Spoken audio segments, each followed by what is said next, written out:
Welcome back. Matt, I'm Jimmy. and we are Two Average Guys. Thanks for tuning in today.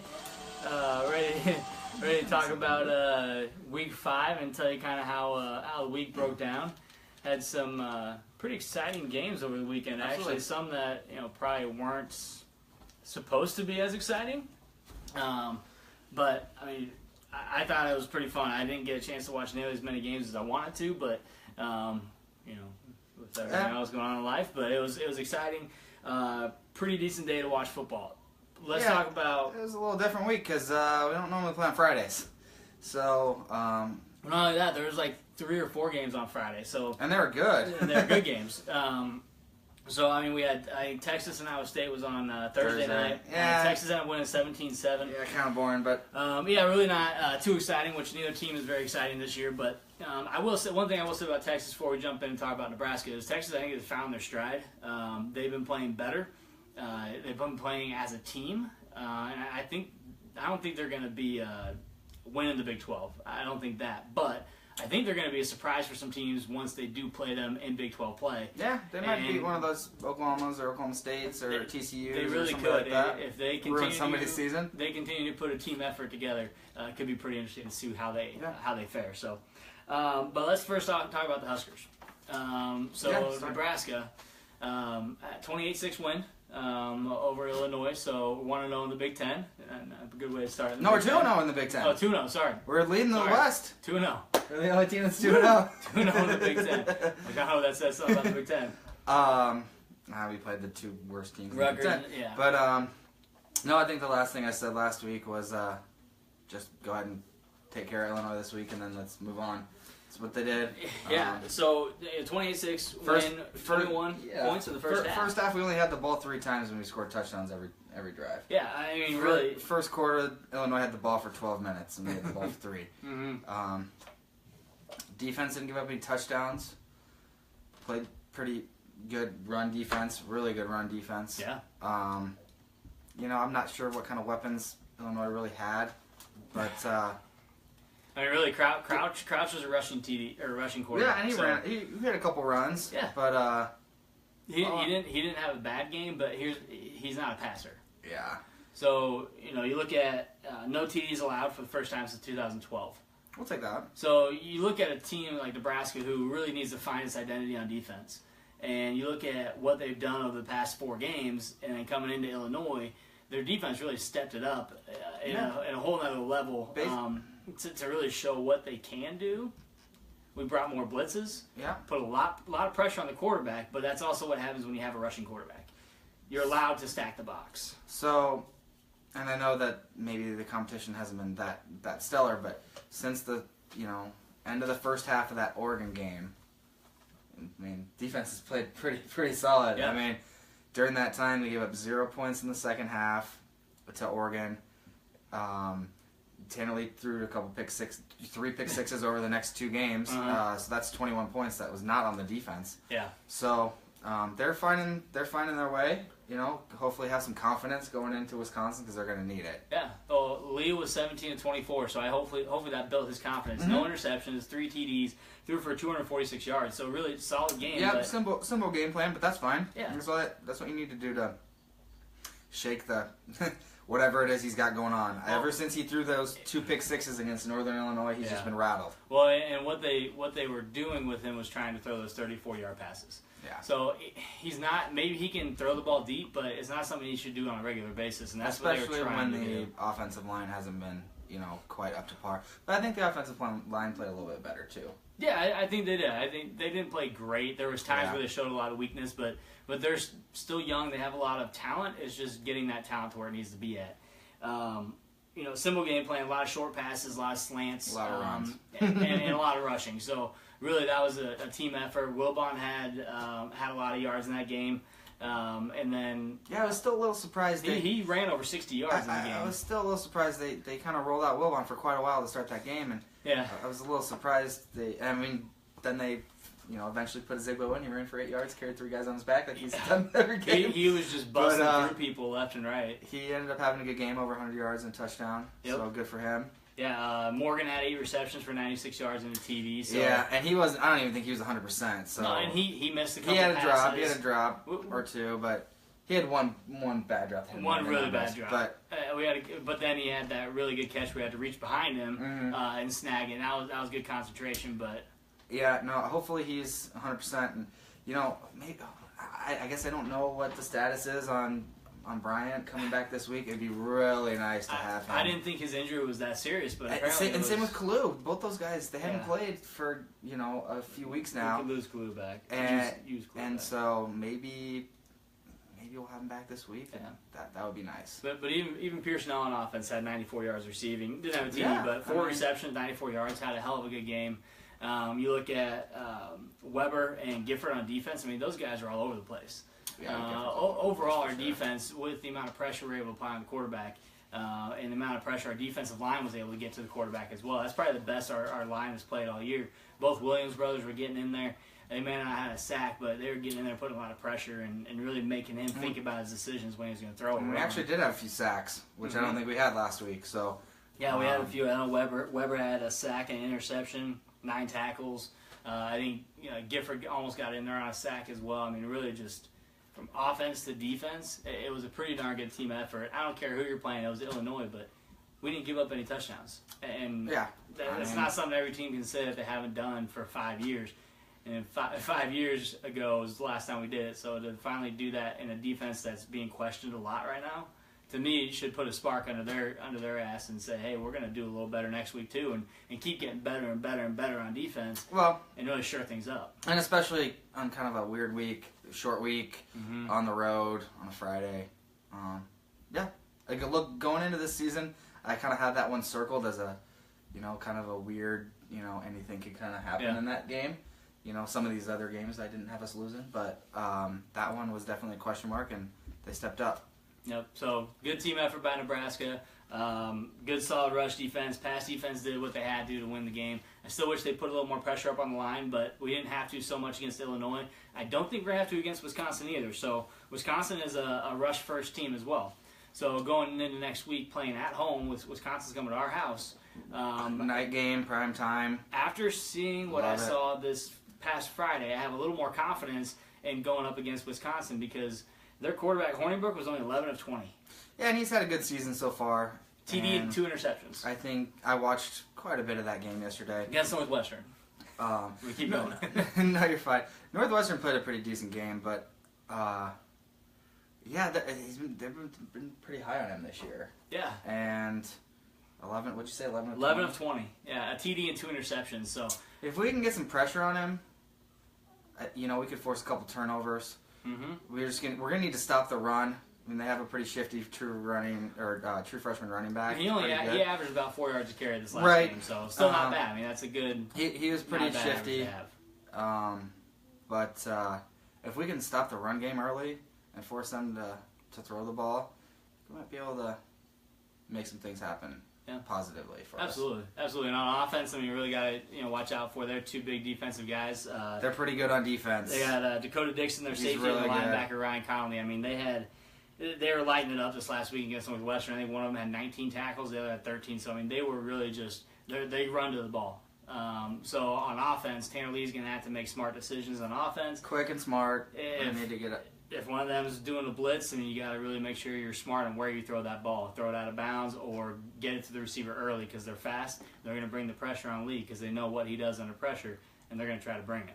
And the offensive line is going to need to be pretty solid. We need to get the offensive, the run game going. Yep. To open up the play action. We got to get the run game going early. So really, start the game off with a few run plays in that first possession. Even if we turn it over, go to 4th down. Show them that, hey, we're not afraid to run the ball. Wisconsin's defense is not bad. So I think that's what is going to keep Wisconsin in games because I really don't think their offense is that impressive. So Nebraska, from what I saw this last week, I think we got a pretty good shot. We really just got to show what we can do and go out there and do it. And a win for Nebraska could save Mike Riley's job. If you're beating the number 9 team in the country. Yeah. So, and it seems like that like a couple seasons ago. We would go 5-7, and we beat number 5 Michigan State at home night game. Yep. Kind of has that feeling. It has a feeling of, hey, we're playing a ranked team. We had a great win. And plus, Wisconsin's had our number since we joined the Big Ten. We beat them once, and then they spanked us in the Big Ten championship that year. Yep. the last 2 years we've been right there. Let's do it this year. I think I have a much better feeling. Just like I said, the way we played this last Friday, I think that put some confidence in our guys on defense and on offense. Tanner Lee's going to go in with a lot of confidence because he had a really good game. Like I said, yeah, it's Illinois, but it doesn't matter who you're playing. When you come out and play a solid game all around like that, offensively, defensively, it's going to build your confidence going into the next week. And so we got an extra day to figure it out and watch Wisconsin and what they can do and build a game plan around it. And it should be a similar game plan to what it was against Illinois, really, on offense and defensively, the same thing. So I'm excited for this next weekend. I have more confidence than I did last week going in and playing Wisconsin at home. Awesome. So, cool. Final thoughts on the great. Huskers. So, all right, let's talk about the rest of college football. So, really, it was, once again, Friday night. I stayed up as long as I possibly could for that game. I know Jimmy stayed up for the entire game because I got a text at like 1:15, 1:30 from him saying he's glad he stayed up. But I couldn't make it any longer. But what I did see from the first half of USC Washington State, it was an exciting game. A lot of good defense, a lot of decent plays on offense, but really both defenses were playing their hearts out to make sure that, hey, if we're going to win the game, we got to do it on the defensive side as well. Yeah, I was pretty impressed with Washington State. They have a pretty. I don't know that us as Nebraska fans would like their offensive play because it's just like pass, really fast and outside, and they take it for 8 yards. But they impressed me on defense. They kept Darnold in check, and forced a fumble on the last play of the game. He threw a pick in the game too. Yep. So he was only 15 of 29. I mean, he's not like he completed a lot of passes. Right. 164 yards. So when you look at the game and look at how close it was, Jones had 86 yards for a TD and 14 rushes for 128 yards. So 14 for 128. So Jones pretty solid on offense, rushing and receiving. Then you got really they had the lead the entire game. USC did.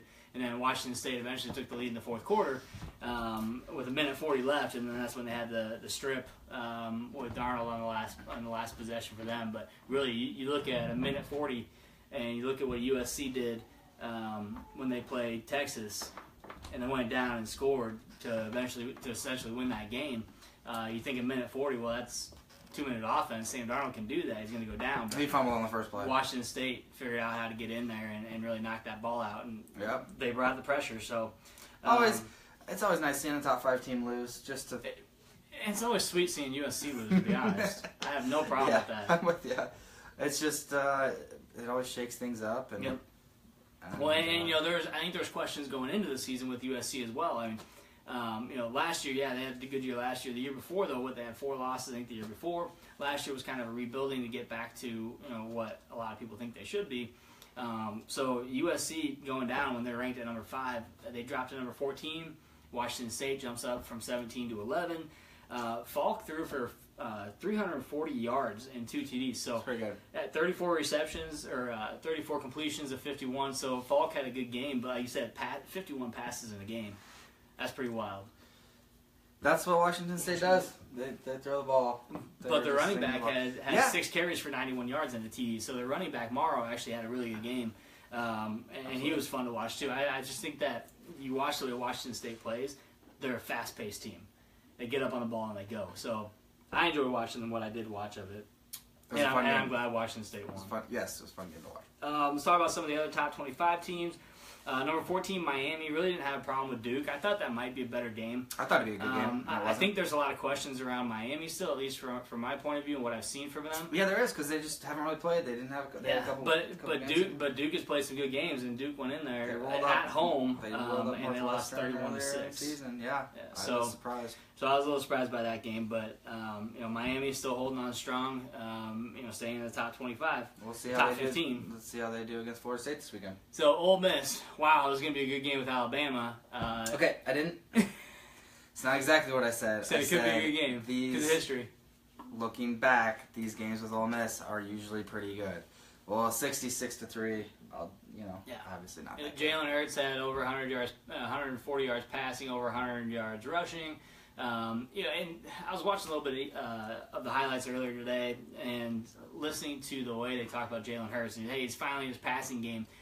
The passes they were showing, I mean, there was nobody around even covering the receivers. So, I mean, you could see him just kind of finesse the pass because all he had to do was hit his target, and he didn't have to throw it. He didn't have to find any holes in the defense to make a pass. The guys were wide open on some of those passes, but not to say he's not good. I'm not down in that, but he's still not a number one passer. He's going to be a rusher more than he is a passer. But playing Ole Miss is garbage. I'm pretty surprised. Not necessarily super surprised because we always talk about how much some of these SEC teams are overrated, but there's a lot of SEC teams this year that are not very good. Tell that to the people that make the rankings though. So number 2 Clemson was playing what was number 12 Virginia Tech. They beat them 31-17. Virginia Tech had 3 turnovers, which killed them. And Clemson, they did what they had to do to win the game. I wasn't too they're still a good team, but I thought they'd come out a little stronger considering what I've seen the previous weeks. I thought they'd play a little bit better. But props to Virginia Tech. I mean, they played pretty well. I did say last week I thought Virginia Tech would beat them. Or that was my upset pick. Yeah. One interesting thing, I've seen some things out there today that, college football power rankings. And some, the Big 12 there's conference ones, and then there's also just teams in general. But a couple of them had Clemson ahead of Alabama. Now, I mean, when you look at it, you look and see, okay, well, Alabama just won 59-0 and 66-3 against 2 SEC teams, one of which was ranked. Yeah. When they played them. Yes. Vanderbilt and Ole Miss. But, I mean, I kind of get it. Clemson's beaten 3 top 25 teams. Teams that are still in the top 25 right now. Yep. So, I mean, I guess I get it. I mean, obviously, there's a lot of season left, and they're going to have to play some tougher games. I don't know if Alabama and Georgia play during the regular season, but they're more than likely going to play in the SEC championship game. I think they play in a couple weeks. Clemson's going to have a couple of tough ACC tests, I'm sure. Yep. So we'll see. One of them coming next week. So. I really don't want it to be Alabama and Clemson in the national championship for a 3rd year in a row. So you won't have to worry about it because Penn State's going to be there. Okay. Penn State, really put a whooping on Indiana. So Indiana's not a terrible team. They have some pretty decent wide receivers. Their quarterback's not terrible. But Penn State, I mean, Barkley, 16-yard passing touchdown, 98-yard kick return, 56 yards rushing, 51 yards receiving. I mean, the guy's all over the place.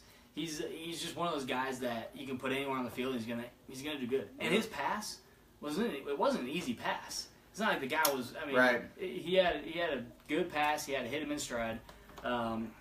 He's showing a lot of signs of McCaffrey from a couple of years ago. How he was just taking punt returns back and kick returns, throwing touchdown passes, and he's crafty. I mean, he's creative when he runs the ball. He's creative when he returns the ball. He made some nice juke moves on that return. He's got some sweet cuts.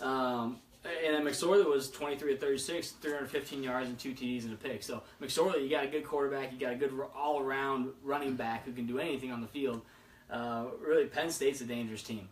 A lot of people still have questions about Penn State, and I'm not really sure why. It may be because of what they've done, the teams they've played so far, but you look at what they have upcoming. You look at the Big Ten, and you look at the Big Ten East is looking pretty solid right now. Well, and look at what Penn State did last year.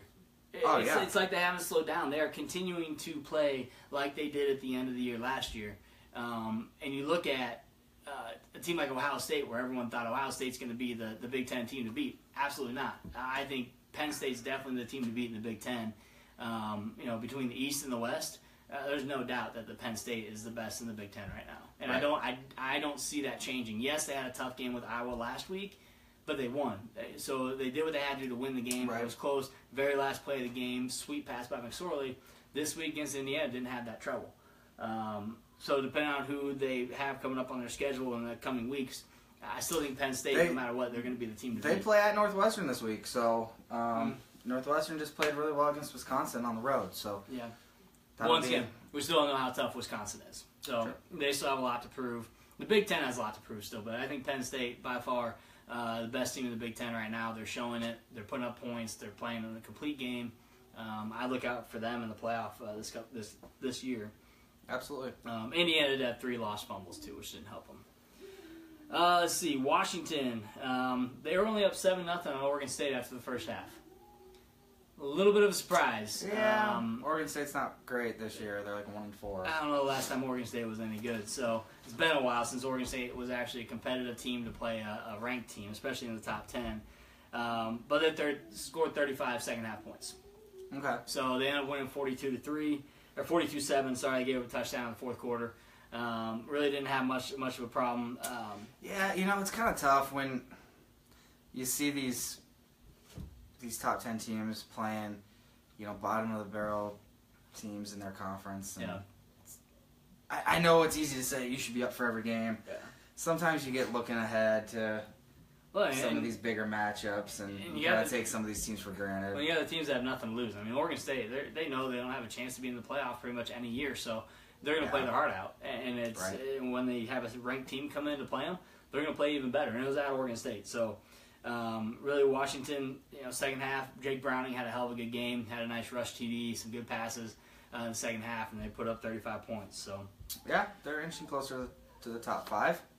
Georgia, Tennessee, man, you were ranked. Are they going to fire their coach? I think so. If not after this game, maybe after the next one. I mean, you lose 41-0 at home to your rival. I mean, that was just one of your rivals. That was awful. I mean, if you watch that game, Tennessee. You don't score any points at home. Tennessee couldn't. Did you watch any of that game? Yeah, I watched some of it. Tennessee, they couldn't tackle. They looked scared to tackle. I mean, anytime Georgia was running the ball or moving the ball, Tennessee just looked like they didn't know what to do. Like, I don't know what to do with my hands. It was just, it was awful. Like, do I tackle him? Do I hug him? Do I just get juked? I mean, what? Do I get stiff arm? It was just an all-around horrible team effort by Tennessee, offensively, defensively. To get swept at home like that by Georgia. Now, Georgia looked pretty good. So Georgia was questionable at the beginning of the year. I didn't think they really had a whole lot. They were ranked like 13 or 14. Eason got hurt right off the bat, and so then they go in and beat Notre Dame with the backup quarterback, and it was kind of like, oh, really? Well, he's actually turned out to be pretty good. He had a couple rushing touchdowns. Yep. He was putting some balls in some tight windows. Yeah, that sounded kind of weird, but you did. Anyway, they looked pretty good. Yeah. So Georgia over Tennessee. A lot of booing in Tennessee. They did not like the first half results. They didn't like the end of the game results. Coach, players, everyone was getting booed, which I'm never a big fan of. No matter where you're playing, at home or away, to get booed by your own fans. But Tennessee's got a lot of shit to figure out. I mean, they over the last 5-6 years, they've always been hyped up to be something they are not. Right. I made a comparison like, hey, set your standards a little bit lower. You can't expect to be in the top 10 every year. You started off in the top 15, which you didn't deserve. And I think the reason that they normally are is because they do get really good recruiting classes, but they never. Yeah. But once again, that's the problem with those rankings. You get a team in the top 15 or even the top 10, and you set your sights so high as fans that your expectations are a lot more than what the team can provide. And Tennessee clearly does not have those expectations met. If you get beat 41-0 at home, you probably don't have any business being ranked at any point in time. And I didn't even think Tennessee last year I thought was awful, but everyone still praised them last year thinking they were something that they weren't. But just once again, just my opinion, I think Tennessee is garbage, and I think they have been for years. Agreed. So, but Georgia, huge win. They rolled them. Had a lot of rushing yards. Passing was good. Just all around good game for them to go in and just sweep Tennessee off their feet. So, and I love seeing Tennessee lose.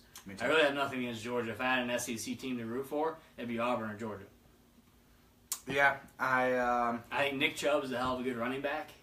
He's still trying to make a campaign like he did a couple years ago for Heisman, and I don't think he's going to get it. I don't think he's going to be in the running, but hell of a good running back. I was watching some of that game yesterday, and one of the interesting, they were talking about him and how when he had gotten hurt, that they didn't think that he would be back and play, and he said he might even be better than he was, which is which is good to see. Yeah. Good to hear. Yeah, he's still turned out to be a good running back. I like the guy. I don't mind Georgia. I don't mind being at number 6 either. I mean, I think they've done what they need to right now to deserve to be up there. They've had some good, strong wins, and they just killed an SEC opponent. I think that's the team to watch out against Alabama. Did they go to number 6 or did they go to number 5? My bad, they're at number 5, so they Okay, jumped up a couple spots. That's right, because USC dropped. So really, I think Georgia against Alabama, that game, that could be a big game. That's in 2 weeks. Is that really? I think it's in 2 weeks they play each other. So, and I think Very cool. I think it's at Georgia. I wonder if they're playing that in the Dome. So, same time, same week we play Ohio State? I believe so. Okay. Hey, that's going to be a fun week. Okay. I only look ahead usually 1 week. So. Yeah, I usually do too. I was looking at it the other night because I can't remember, someone asked me about Georgia and Bama, so I decided to look it up. And I think Georgia, watch out Alabama. I think Georgia's stronger all around on defense and on offense, so we'll see what happens. Ohio State killed Rutgers, which no surprise.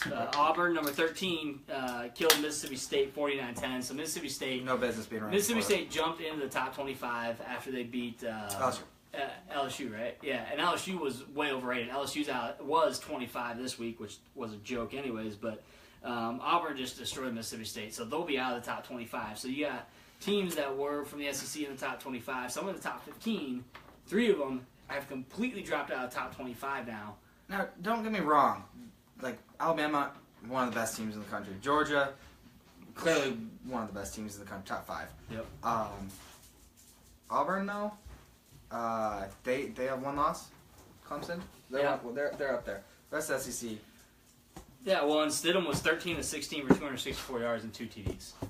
So Stidham for Auburn had a hell of a good game and deserves the praise. 13 receptions, 246 yards. So that's pretty impressive.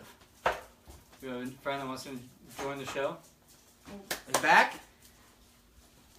All right, come on. Alrighty. All right. So Auburn, they destroyed Mississippi State 49-10. Really, Stidham was the story of that game, throwing for 264 yards and 2 TDs. Oklahoma State. So they played this week. They had Texas Tech. So they talked to Cliff Kingsbury. Say that 10 times in a row. They talked to Kingsbury ahead of time about their game plan coming in, playing Oklahoma State. And really, their offense is what shined for Texas Tech. It wasn't really their defense. They still gave up 41 points. Yeah, they beat up on Houston last week, so I was interested to see this game because. Oh yeah, and Mason Rudolph was 27-38, 376 yards and 3 TDs. So once again, Oklahoma State may have lost last week, but they came back strong this week. You look at Mason Rudolph and his Heisman campaign, if you will. In my mind, he still has a Heisman campaign. And right there, he showed that, hey, I'm still one of the top QBs in the country. I can still play. I can run the ball. I can throw the ball. Throwing for almost 400 yards on only 27 completions. That's pretty impressive. Well, and he threw like a 95-yard pick 6 too. Yeah, so, he did. Yeah, so he had a pick 6, 2 TDs. But that's rare from him. You don't see too many picks from him. But he could have. I mean, that drive could have resulted in a touchdown, and his stats could have looked even better. Oh, very easily. And then you got Louisville. Louisville and Florida both really rolled with easy wins. South Florida. South Florida. Yeah, South Florida. So they didn't really have too much of a challenge this week. They scored some points. Number 19, San Diego State really struggled with Northern Illinois, but we saw Northern Illinois is not that bad of a team. So they're gonna play strong against some of those teams. But San Diego State, 34-28 win. They stay inside the top 20 after this week, and really they did what they had to do to win that game. They won by 6. We could have easily done just about the same thing against Northern Illinois. Yeah. We're sitting 4-1 right now. Yep. But shoulda, woulda, coulda. Yeah, exactly. Now Florida. So I'm kind of surprised that Florida is still ranked at 21. They struggled to beat Vandy. They beat them 38-24 with that. It really took a long time for them to even take the lead in that game and really get a 2-touchdown win. Yeah, it was tied in half, I think, and then it was tied. Still not impressed. It was 17-17, I believe, at half, but still not impressed with Florida. I think they have a lot to prove. I don't think they're going to be winning in the SEC championship this year. I don't think they're going to have a shot at playoff.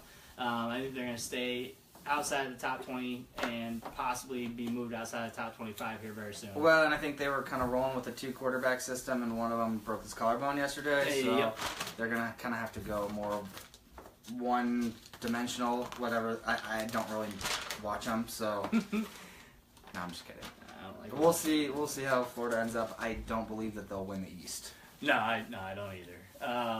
And then we got Notre Dame. So Notre Dame. Let's talk about Notre Dame for a second. Problem with Notre Dame is I haven't watched them play because either their games are on around the same time as ours, or there's other games that I'm just more interested in than Notre Dame, Miami, Ohio. Yeah. So Notre Dame they beat Miami, Ohio 52-17.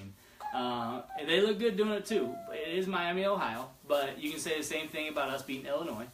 Right. 52-17. Adams had 159 yards rushing, 2 TDs. Winbush only had 7 completions, 119 yards, and 3 TDs. So if that tells you anything, it's that Miami, Ohio's defense isn't that strong.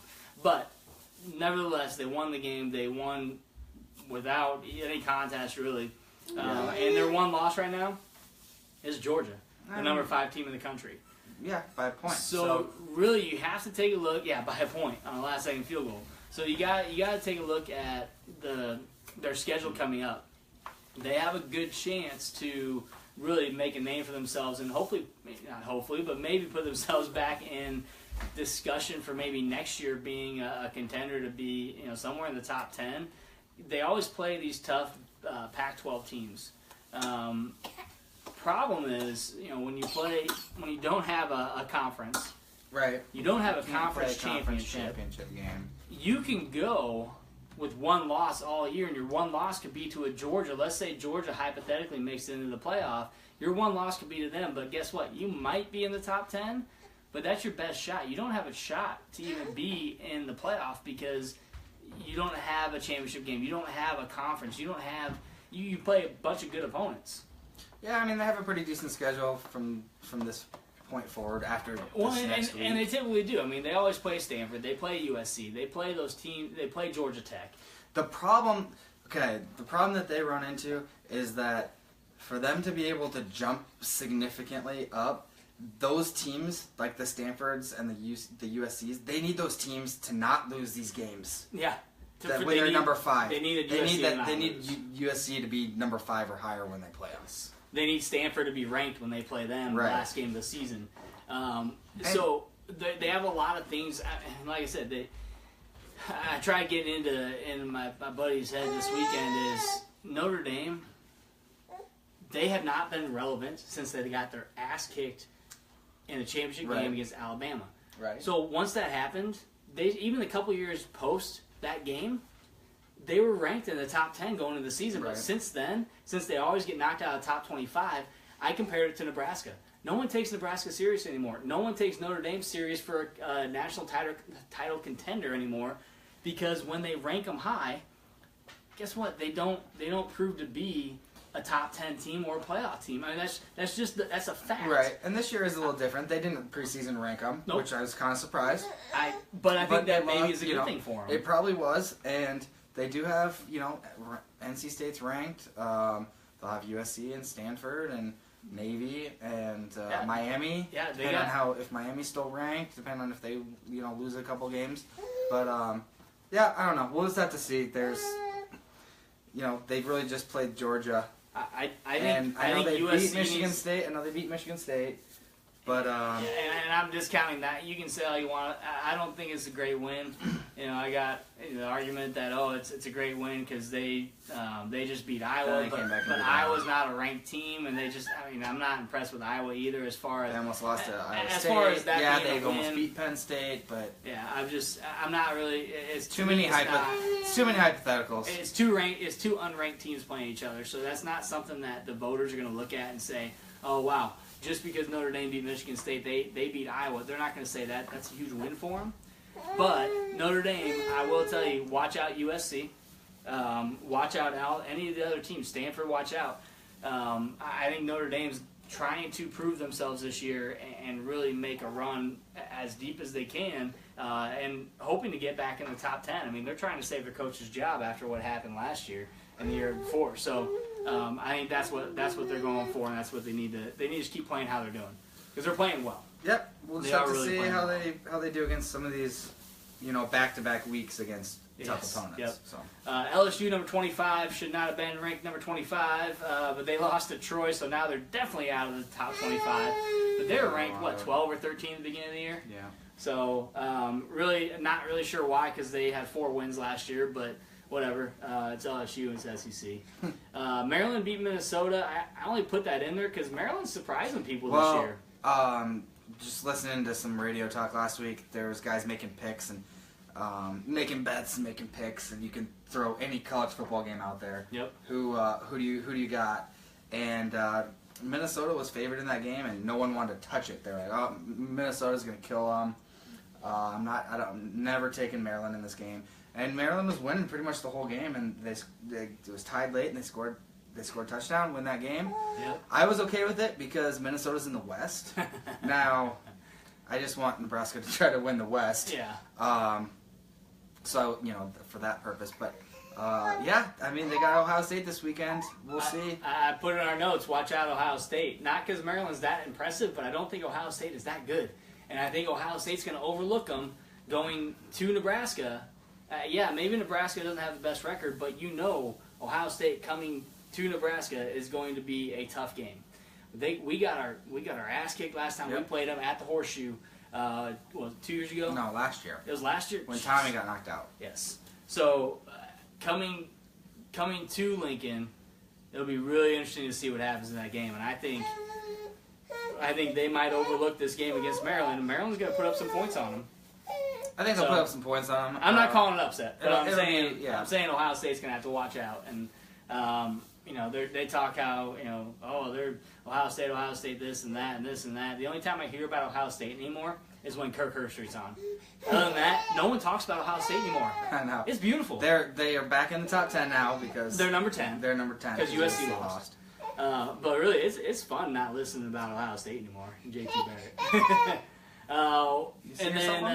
So we got a couple teams to watch out for. In the ACC is Georgia Tech and NC State. NC State's 4-1, Georgia Tech's 3-1. They're both 2-0 in the ACC. Man, and they both should be undefeated. I mean, I know you can say that the coulda, shoulda, woulda, but Georgia Tech losing late, Georgia Tech lost to Clemson in double overtime or whatever when they went for 2. Probably could have snuck away with a win there on the first week on that Labor Day Monday night. Yep. And NC State losing to South Carolina the first week. Not a great opponent. Yeah. They easily could be undefeated as well. Yeah, so Louisville plays NC State at NC State, and I think that on Thursday. That should be an interesting game. I think NC State might give them a really good challenge. NC State might win that game. Yeah, I hope so. So, and then we got Iowa State going to number 3 Oklahoma. Iowa State's got a pretty tough team. They could give Oklahoma a challenge. Once again, Oklahoma could overlook them and think they're not much of an opponent. It may be like they did Baylor, who lost again this week in their own 5. I did not see that. They did lose again. No, I did see that they lost to Kansas State. Yeah, lost to K-State.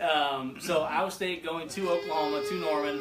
I think that could be an interesting game. Could be a fun one to watch. Maybe it's not. Maybe Oklahoma rolls them. But then you got West Virginia at TCU. That's game day. That is game day. So number 12.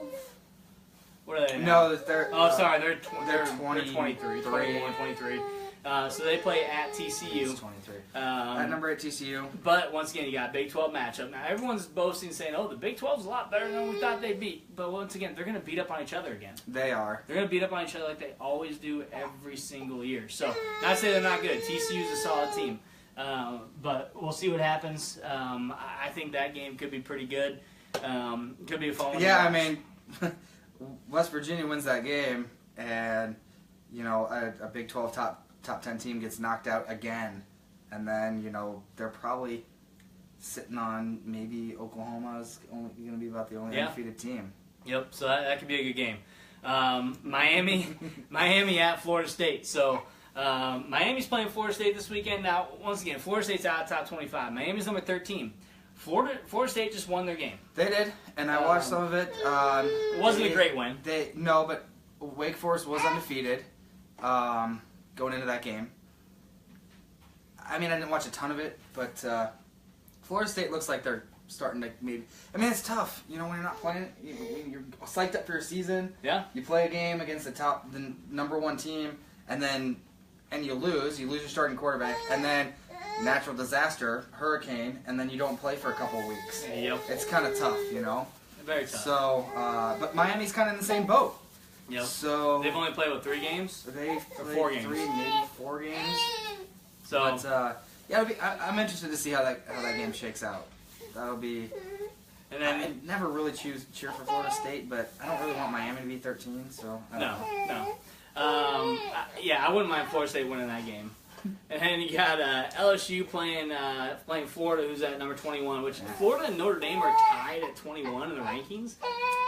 Why do you have a tie in the rankings? I don't really understand that, but Especially like at that position. yes, Like if it was like 2 teams tied for 4th, that you know, and you're like looking in playoff rankings. There's 2 teams.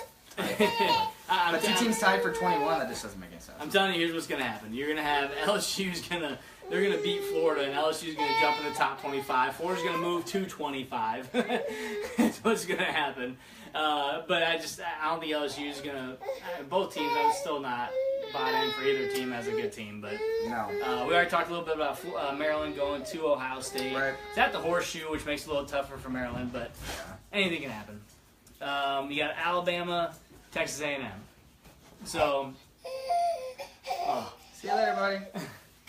So Alabama, Texas A&M. Texas A&M, They haven't. I don't think they've lost since that disaster against UCLA the first week. no. But they haven't really impressed.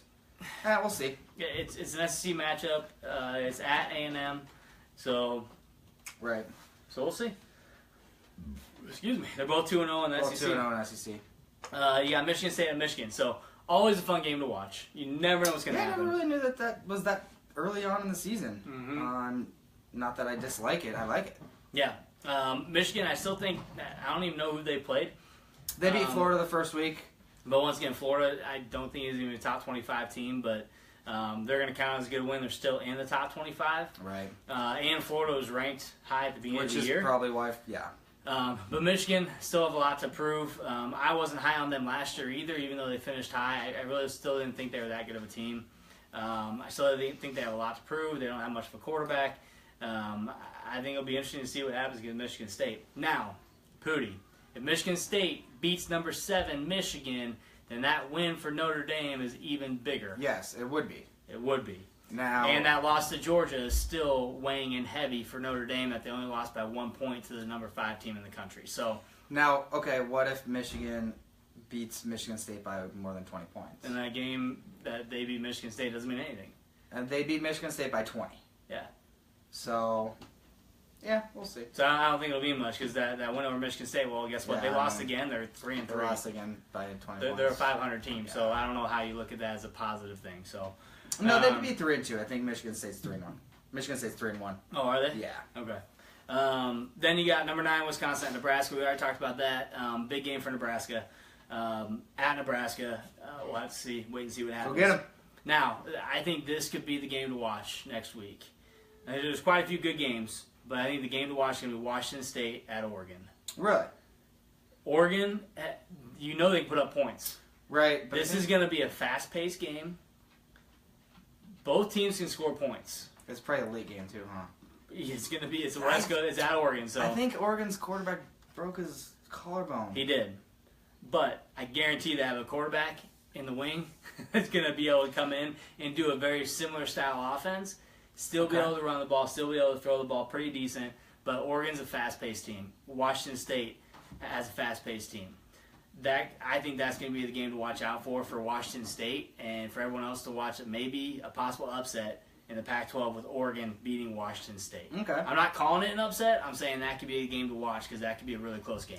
I kind of like the next game better, but... Stanford, Utah, also a good game. Utah's number 20. They're Stanford. undefeated.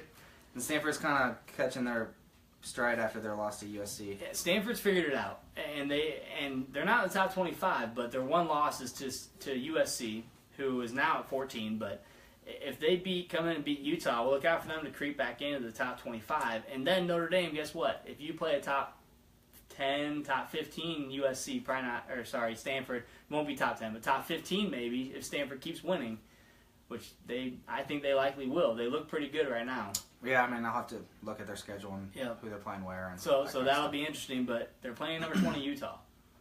Could be a good matchup. If they win that game, I'm saying they're going to be back in the top 25. So I think those two games, those two Pac-12 games, we might both be staying up pretty late on Saturday to watch some of those games, but they'll be on probably at the same time. Not sure what I have going on. I don't know if there's anything going on, so I'll be watching. We'll figure it out. So top 10, we got Alabama, Clemson, Oklahoma, and Penn State. Oklahoma had a bye week. I think Penn State's a better team between the two of those, but with Oklahoma not playing, they're not going to discount them, even though I think Penn State should have jumped them. Georgia jumps a couple spots. Washington's up one. Michigan's up one. Everyone basically moved up a spot. Yep, that's exactly what happened. Except for Georgia moved up two. And then Washington State jumped up from 17 to 11. USC dropped to 14. So really a lot of good things coming up over the next couple weeks. I think next week is going to be a pretty fun week to watch. There's a lot of matchups in the top 25. A lot of teams that are just outside the top 25 that if they win could creep in, or if they even make it close and they don't have any losses yet, could creep in. What's always tough is when you look ahead and you're like, oh man, like 2 weeks from now it's gonna be so good. There's all these top 25 matchups, but then some of these teams lose and they drop out, and so then it's not cool. But then on the flip side, oh yeah, next week's not gonna be very good. Well then some teams win and they jump in, and then it really is. So that's why you got the Iowa State game this upcoming week. That could be a pretty good game for OU. I don't think OU is going to lose, but look for Iowa State to come in and really show what they might be able to do in Norman. All right, I feel you. I'm calling it. Oh, okay. Not calling a loss for OU, but I think it's going to be a fun game to watch. So I think that's all we got. Yeah. I got anything else this week? It's a big game this weekend for Nebraska. Show up. It's a big game. Show up. Don't start the game with a turnover. Don't give up a long touchdown to start the game. Have something crazy happen. Just hang in there. The longer you can hang in there, the more of a shot you're going to have. You're playing at home against a ranked opponent, number 9. And you know that if the game is close in the second half, that crowd is going to be insane. I think the crowd's going to be insane the entire game. I've seen Wisconsin twice now in Memorial Stadium. We lost both games. But that crowd is probably louder than you will ever hear during a game against a ranked opponent. I think it's going to be exciting. It's going to be fun. I think Nebraska has a good shot at winning that game if they can have a similar game plan to what they did this last week. They cannot change that game plan and all of a sudden try to throw the ball 30, 40 yards downfield. Keep it simple for Tanner. Have to be smart. Get some solid run schemes, set up. When you feel pressure, throw the ball away. Defensively, get up on the receivers a little bit more. Force some turnovers. Don't allow 7 to 9 yards on every pass. They're not a pass-first team. We know that. 11 for 20. It's not impressive. You're running the ball a lot. So stop the run, stack the box, give them those 5-6 yard passes because you know they're going to run the ball after that. So we play like we did this last week. I think we got a shot. I think so. I'm excited. All right. I wasn't as excited. I wasn't either, but now a week and a half ago, I wasn't as excited as I am now. I'm way excited seeing how we played this last week. Yeah. All right. Go Big Red. Yes. Two Average Guys signing out. I'm Matt. Jimmy. And that's our opinion, guys. Thanks for watching. We'll see you next week. Go Big Red. Go Big Red. Woo!